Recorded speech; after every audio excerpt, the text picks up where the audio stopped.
Hi guys, Death Guard Dave here from Disgustingly Resilient podcast, as well as a competitor for Vanguard Tactics. I'm here for a new series called Profiles of Decay, in which we're going to talk about specific Death Guard units, dimensions, datasheets, how it interacts with terrain, etc. That's the idea for it. It's going to be relatively short form of content, so 10 minutes or so a piece. Hope you enjoy it. Let's get into it.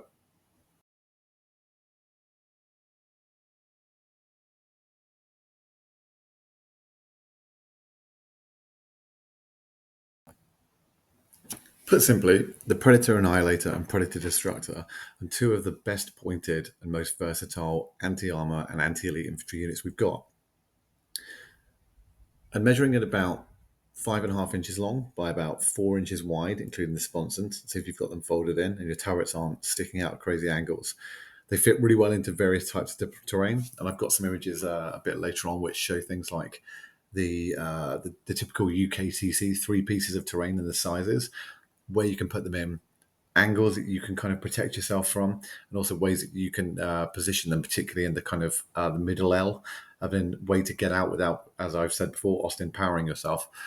All of which give the Predators kind of a great amount of versatility. And they come in two flavors we discussed. We've got the Predator Annihilator, which is the anti-tank one. Now you can configure the sponsons separately, so you could have the twin link lads on the top, and then you could have plague heavy bolters on the side.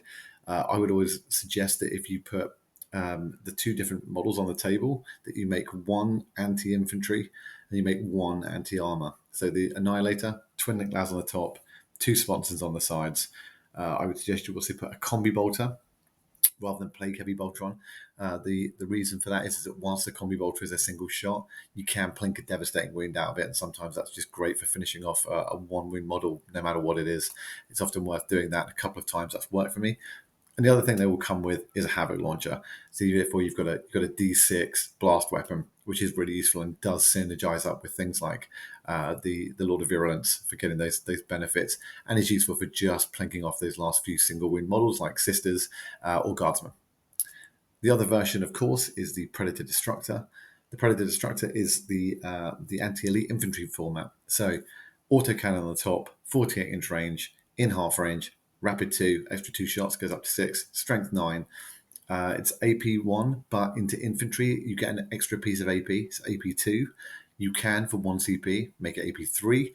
And if you've got an enemy unit in contagion range of one of our models, where you're worsting the save characteristic, that potentially gets really, really nasty. The plague heavy bolters on the sides are 6 shots. They are strength 5, AP 1. You get an extra AP into infantry, so you get AP 2. They are sustained and lethal on 6s, which is really, really handy. And one of these things is not only good for picking up marine units at range, or even Terminators if they roll poorly to save, but even you can pick up an injured war dog or something like that, because if you force the saves and you put the extra AP up using the strat, the flat 3 damage can really wreck through things. So they're the kind of two core formats that we have. And now we'll go and look at the data sheets.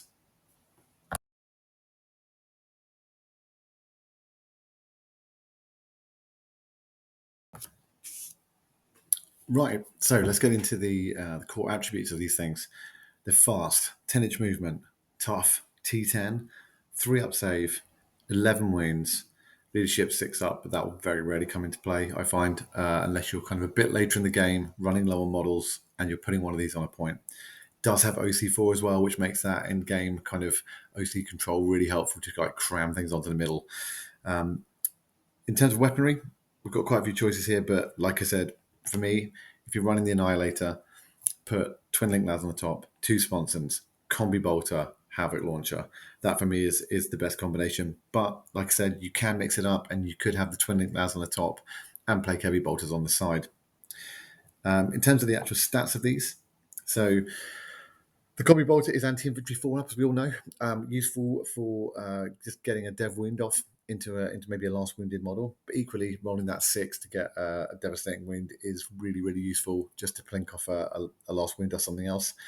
It is rapid fire 1, so in half range, you're going to get an extra shot.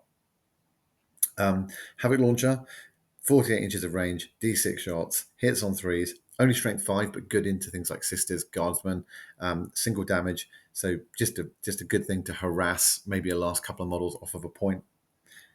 The last cannon, it's your bog standard one. It's 48 inches of range. It's a single shot, hits on a 3, strength 12, AP3, D6 plus 1 damage, which is why I put these together. So in a recent game, my single predator picked up a Land Raider. I slow rolled the wounds on the 2 las cannons on the sponsons that went through. The first one I think did 4, and I needed 5 damage off of it. I rolled a 3 on the second dice, so I CP re-rolled it into a 5, so it actually gave me 6 damage. But playing that 50-50 to pick up that last wound was the right way to do it. Had I not had 3 las cannons on it, I would not have picked up that Land Raider. Plague heavy bolters, excellent. 3 shots each, hitting on 3s, strength 5.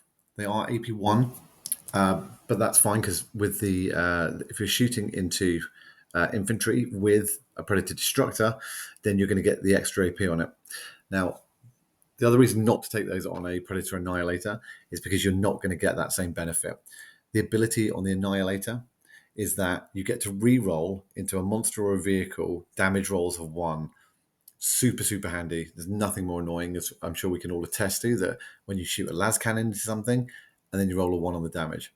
So being able to get that second chance to re-roll it, of course, a 1 into a 1 happens a lot, but getting a chance to kind of really push that up and do some really good damage is super helpful. And the fact it works into monsters or vehicles is super important. In melee, not really worth talking about. 3 attacks, hitting on 4s, strength 6, 1 damage. Only where this is really useful is on a tank shock and just rolling into something weak and just trying to pick it up, or just trying to get that last wound off. You're getting the 6 dice anyway. Mortal wounds on 5s. It's just a good way to finish it off. It does degrade, so 1 to 4 wounds, and it subtracts 1 from the hit roll. So nothing too major. These things tend to sit at the backfield anyway, and putting fire down range. And if it does blow up, it is a deadly demise D3. Once again, not the end of the world. By the end of the game, you're probably going to have these things on their own and spaced out towards the back. So just be worried about that, or not be worried about it, but be conscious of it. If towards the end of the game that's at risk of blowing up, and you've got other wounded models nearby.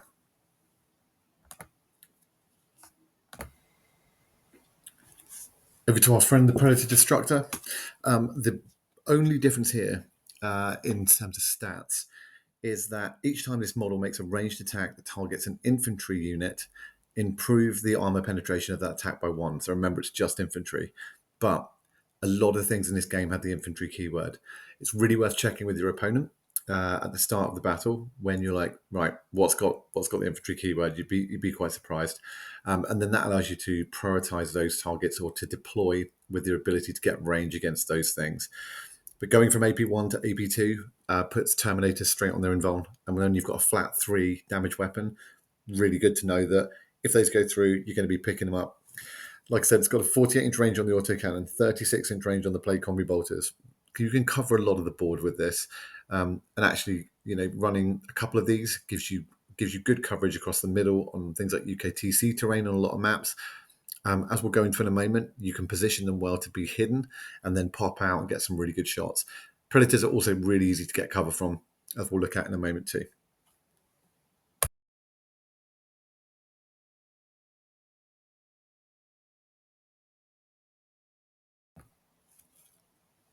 So if we look at the big L on UKTC terrain as a basis, the Predator fits really easily both inside it and outside it. The benefits of being inside it, obviously, are that you are completely out of line of sight from turn 1, that you've got to be wary of things that can move very fast down a flank. So ask your opponent how far they can move and just check that you're either tucked in against the wall enough or that you even want to be in there, because you might need to place units in front. The good thing with the Predator in that space is you can fit a unit of cultists or marines around it on the outside, and you can position it in various angles to be either square against, like inside, against an edge. There's lots and lots of options for it. If you want to be off of that piece of terrain completely to avoid that flanking move, then as I've put here, you can see there's a couple of markers. Get something out and just measure that your opponent's going to have to get really, really far along to get an angle on you. Usually the edge that's against the board edge, which is usually on your right as you're playing, is going to be super safe if you're kind of off the back. They're not going to be able to get down there. but then you need to watch for the angle that's coming from the midboard area and where that is. And it's really worth getting down to table height and just having a look on that. The good news is if someone wants to move down the flank against you and you've got a Predator Destructor there or a Predator Annihilator, it's a really good deterrent for someone to actually come out down the open, because you can just squeeze out, peep out the corner, get cover from behind the ruin, and just put those shots downrange from either one of them, and you're going to reach. It's also a really nice kind of peekaboo pop out, and you've got lanes of fire down from the left-hand side of the Big L on traditional UK TC terrain, or into the midboard. Predators are excellent for this and provide really good cover fire. Here, if we look at the mid L, you'll see that, once again, really easy to get a Predator into this space. These things often sit in the middle of the table, in the middle of your deployment zone, whether that's a long Dawn of War style edge or whether it's kind of a diagonal setup. The Predator can tuck in really easily here. It does still also leave room for a smaller unit to kind of be placed in front of it, like a Cultist unit if you want to scout move it out. But you can't fit much more in there if you stick a Predator into that space. Now, as you'll see in one of the pictures, you can actually get two Predators into this space, but as you can see the way, there's a certain way, you're actually better off putting them lengthways next to each other. And if you put them nose to tail, you'll find that the sponsons actually line up in a much tighter way than if you put them both facing the same direction. This also makes it quite easy to get one out and then have room to move the other to go to the other flank. If you put them in facing down the board, like next to each other, you'll find that whilst they look like you're getting more of it hidden, it makes it much more difficult to maneuver out into the space, and you can actually end up eating up more movement. It's quite a good place to have one if you're not running like a plague breast crawler, because then you can pivot to face either side of the wall to get shots downrange to either flank of the board, and also get the good lanes down the middle board. Good place to put them. And now we'll look at the small L. Here we are with the last piece of UK TC terrain, the small L, usually positioned in the mid or on the top edge of the board. That would be to your left, depending on which side of the table you're sat on usually. Once again, you can tuck a model of these right into the ruin, which is probably good after you've moved something out that was already in that space. They can sit off the back of the terrain and be screened quite easily from a flank.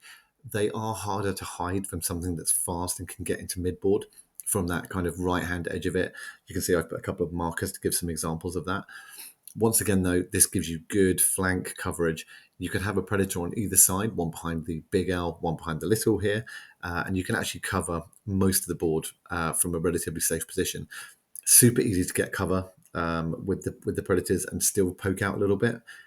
You can also, by poking out in the right way, forcing your opponent to have to expose themselves to get a shot, which means you then get to counter shoot them in the following turn. Be careful when setting them up that you're not overexposing yourself on one side, and you might need to make a commitment to say, I'm going to make it easier to be shot from maybe my left flank, which has got much smaller space, and actually your opponent's going to have to come forward, than I am than to give them an easier play out of the midboard. So just have a look at what your opponent's army's got, what sort of range it's running at, where they're positioning. Can they get down the flank fast? Can they get to the midboard quick? And just use that to decide where you're going to place it. You also can, position other units so that if they do come out to shoot your Predator, have you got something else that you can then move to counter shoot them afterwards? That might be one of your other Predators, which is behind the mid L in the mid table.